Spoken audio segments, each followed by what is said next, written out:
James Cameron గురించి తెలుసుకోవడానికి ముందుగా అవతార్ 2 సినిమా మీలో ఎంతమంది చూశారు, ఎలా ఉంది, సినిమాలో మీకు నచ్చింది ఏమిటి తప్పకుండా కామెంట్ చేయండి.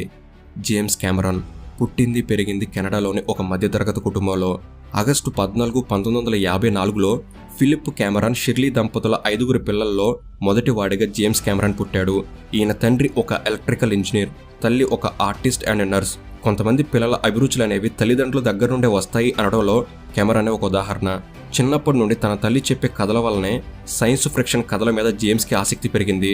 అయితే కెమెరాన్కి క్లాస్లో చెప్పే పాఠాలు వినడం అసలు నచ్చేది కాదు. దానికి బదులుగా ఫిజిక్స్ ల్యాబ్లో ప్రయోగాలు చేయడం అంటే ఇష్టం ఉండేది. హై స్కూల్లో ఉన్నప్పుడు కెమెరాన్ అంతగా ఆటలు కూడా ఆడేవాడు కాదు. కానీ ఆయనకైతే గాల్లో పైకి వెళ్లే వస్తువులను కానీ నీటి లోపలికి వెళ్లే వస్తువులను కానీ తయారు చేయడం ఇష్టంగా ఉండేది. ఇక వీరి చదువు విషయానికి వస్తే బ్రూ ఒలెండా హై స్కూల్లో స్కూల్ చదువుని పూర్తి చేశారు. ఆ తర్వాత 1973లో ఆయన ఫిల్లర్టన్ కాలేజ్లో